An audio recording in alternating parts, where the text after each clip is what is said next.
Hello again everyone, and welcome back to Caston Vintage. Today we've got a bit of bonus footage for you. We're at the Norfolk show and there's a large tractor collection, so we thought we'd better take a look.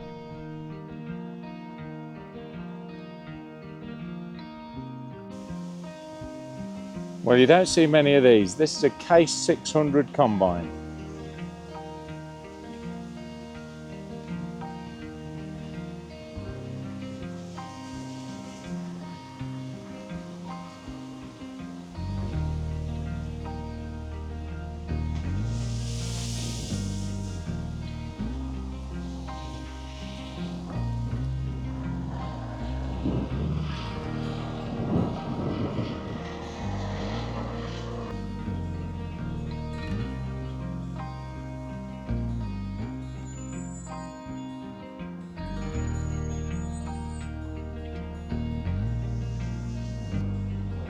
And we've got a wartime standard Fordson with a diesel conversion.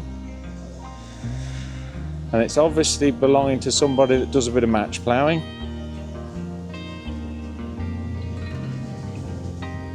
Various bits and pieces on it that give it away. Like the seats on sideways so you can see what you're doing.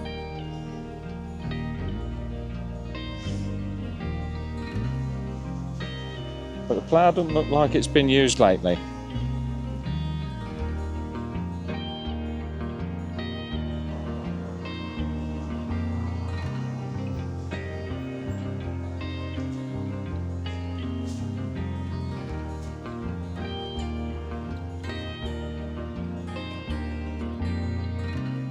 Big old John Deere Model R. This must have been getting pretty close to the end of two-cylinder technology. Donkey engine sitting on the top.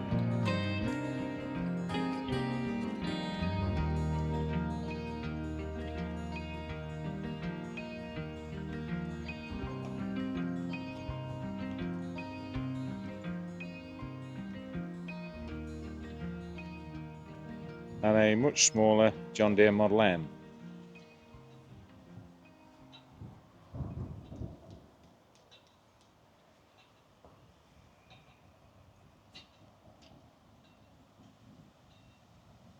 More conventional layout, but still two cylinders. Electric start, hydraulic lift.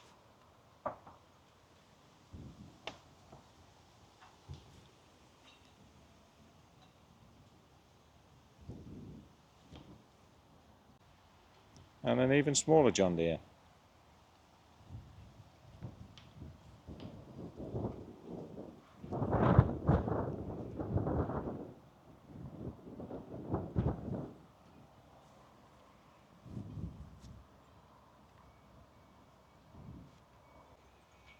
Very much a row crop tractor.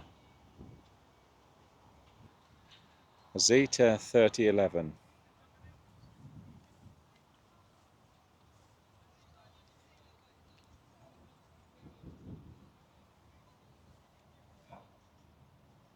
Complete with the most elaborate sprung seat you'll ever see.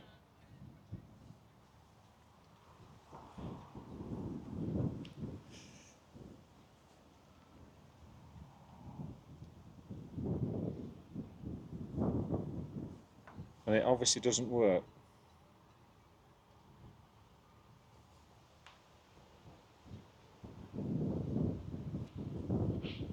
A David Brown 850 Implematic. This would be a mid-50s tractor.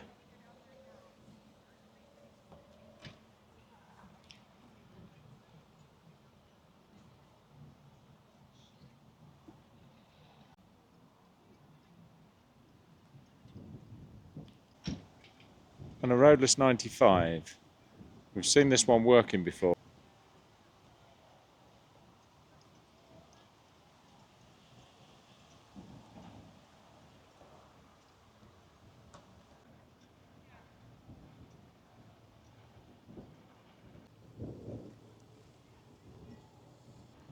Ford 3000 pre-Q cab. And it's a Doe sold tractor. complete with saw bench, and I've not seen a saw bench quite like this one before.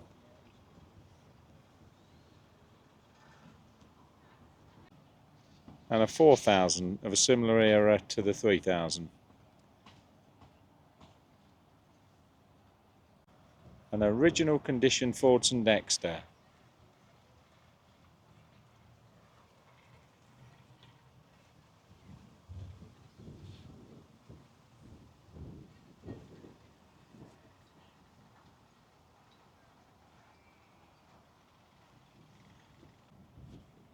And next to it we've got a restored Fordson Dexter. Both these tractors will be around about 1960.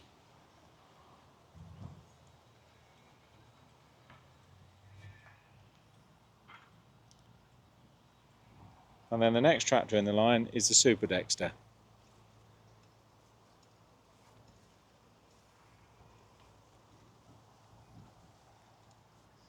So this one includes a number of improvements, not least of which is a diff lock pedal. Very useful. A row of Fordson Majors. This one will be a mid-50s diesel major. Still with a belt pulley.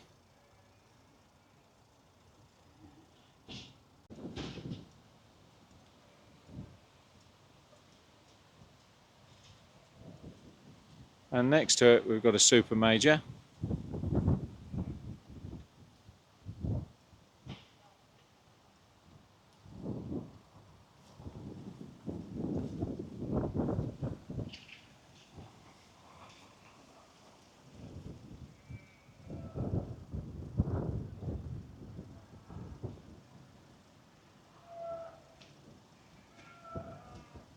And then the next one in the line is the Power Major.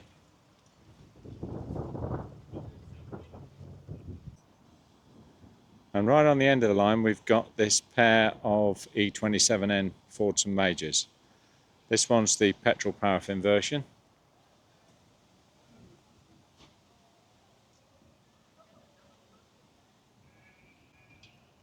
It's fitted with a single lever variant of the hydraulic lift.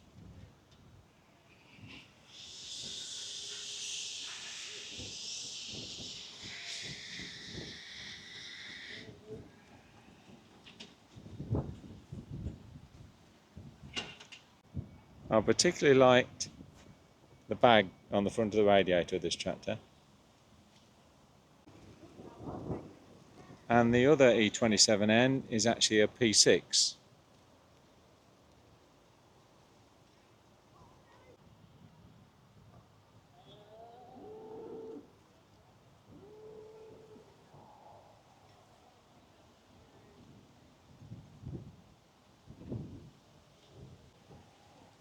No tractor lineup would be complete without a row of grey Fergies.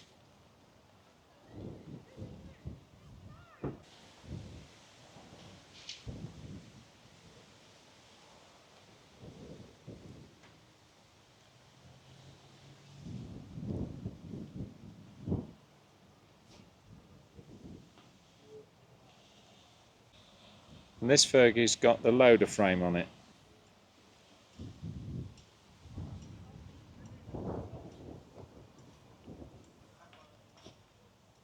And the location for the rams under the gearbox. This one looks like a workhorse.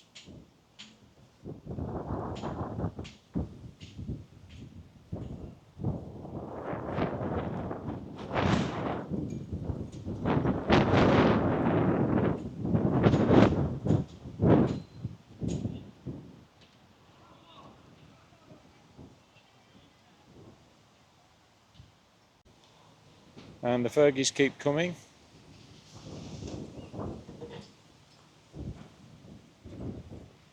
Until we get to the grey gold.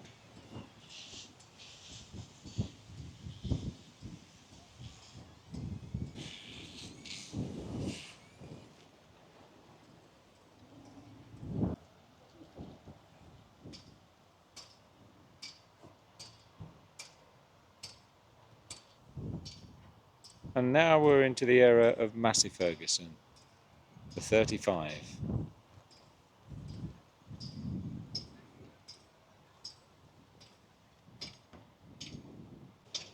And of course it was followed by the 135, and this is a multi-power version.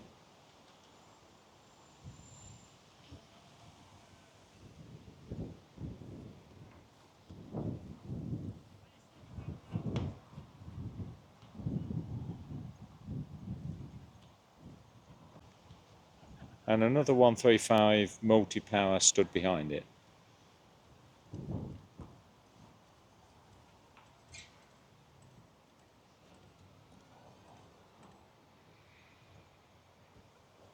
We ought to take this moment just to study Ferguson's hydraulics.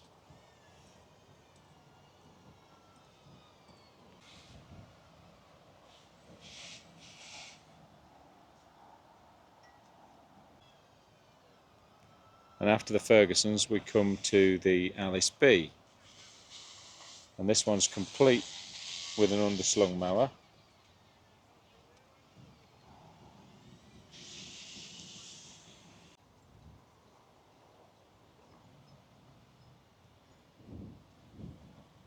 One of the first tractors I ever drove was an Alice B, and I wouldn't have been very old, and the thing that scared me the most about it was the fact that you could see the ground straight through it. I could hardly reach the pedals. And a later Essendine built Alice D270.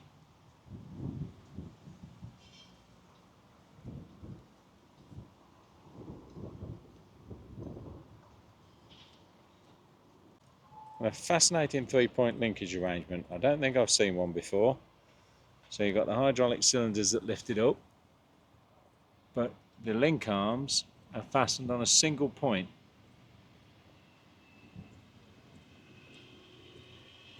And the top link's up here. Never a particularly popular tractor, even though I live in a part of the world where they were made just up the road. I don't think I can remember anybody having one of these locally. It was either a Ferguson or an International or a Ford. Which tells you a lot about why the factory closed and they didn't make any more tractors in the UK, I suppose. A Massey Ferguson 175 multi-power.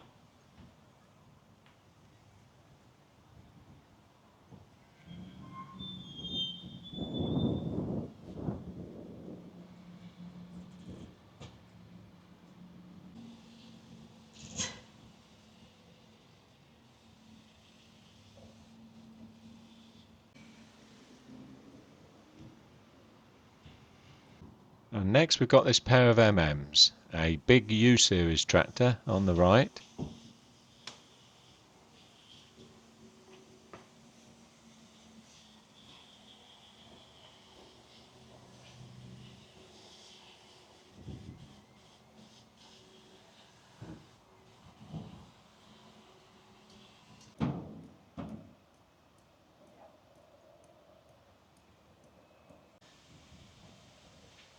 and then this MM Model Z.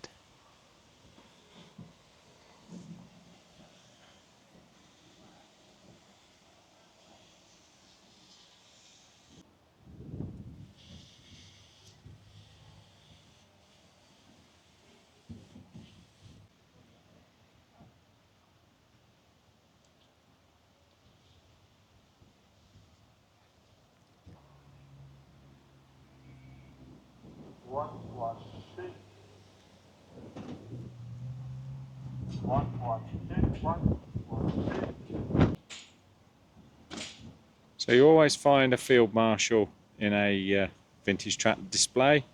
This one's a Series 2, so it'll be mid-40s.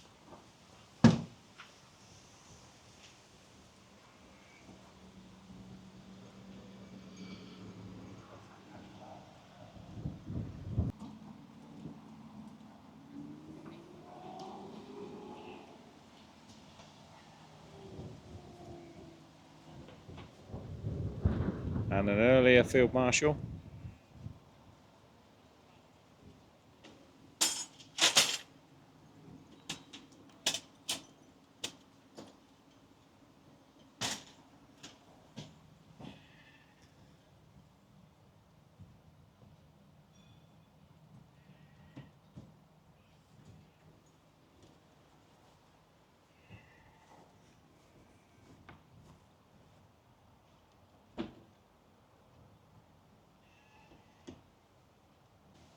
And over in this corner we've got some internationals.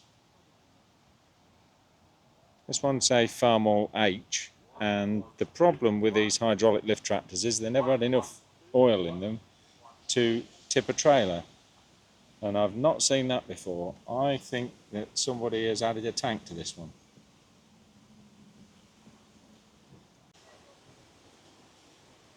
Farmall A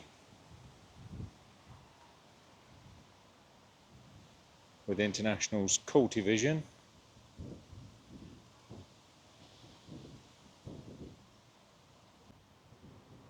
And a 60s International B275.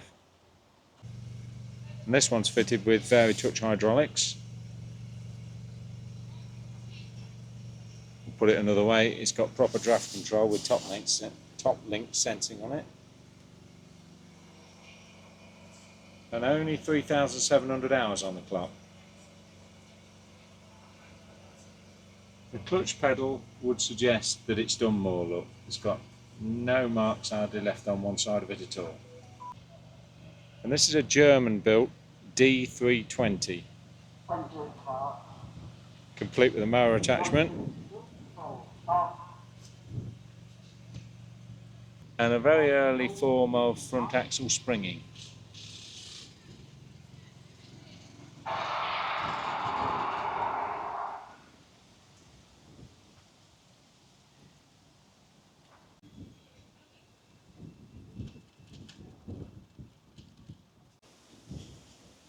Like most German tractors of the era, it's got a passenger seat up on the mudguard, although I wouldn't want to be sitting in the passenger seat when the mower was folded up.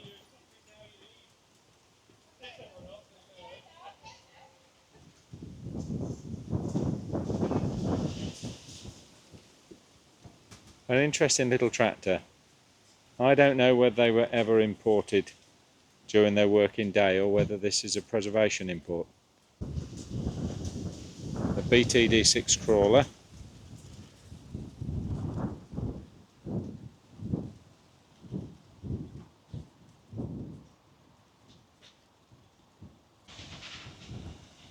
This one's a direct start, and it's been working for a living because it's got hydraulics on it.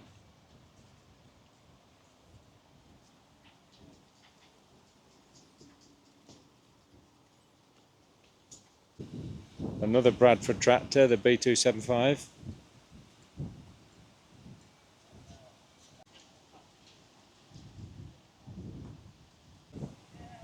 And almost the same tractor with a bigger engine and different paint, the International 434.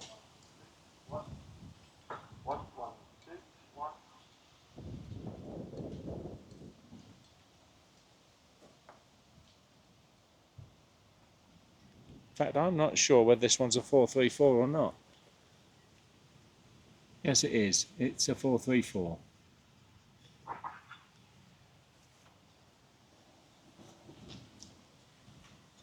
And this one's definitely a 434 because it's got the stickers on it. But it's unusual in that it's a narrow track orchard tractor.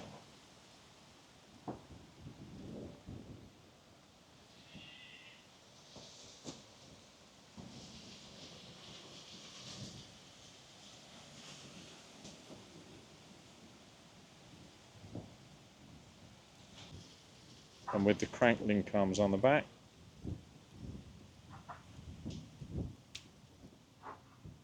And a much later International on the end of the line, the 785, so that would be early to mid 80s.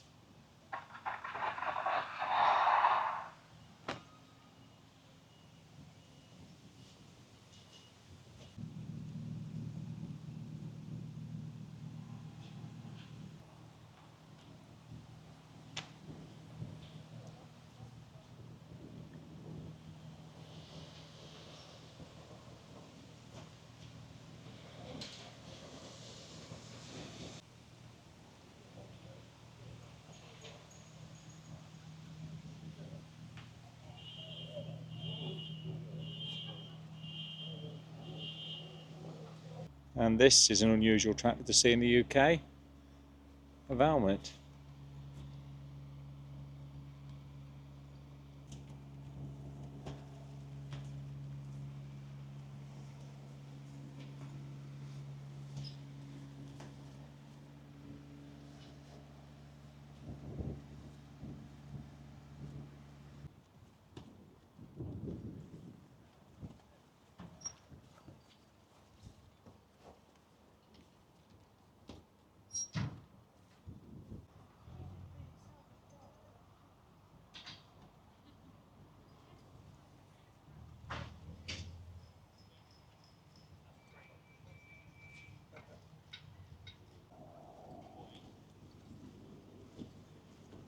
lovely Massey Harris GP four-wheel drive.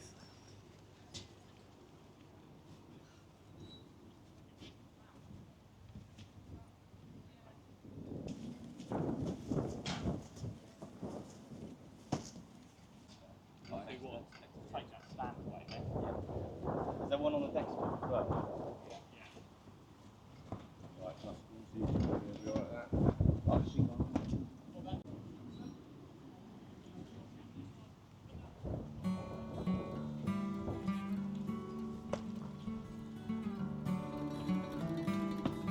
And the Massey Ferguson 35X.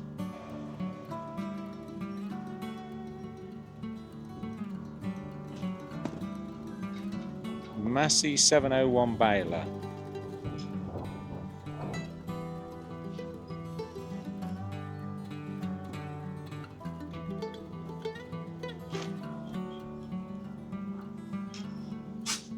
The 701 was unusual because the bow chamber was sideways, the needles coming from the side and the knotters on the other side.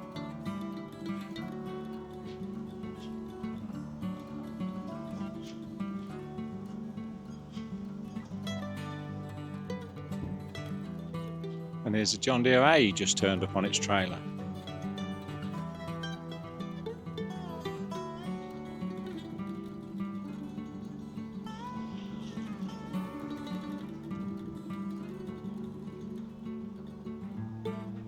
So that's our whistle-stop tour of the Norfolk Show vintage tractor section. I hope you've enjoyed it. If you have, don't forget to give us a thumbs up.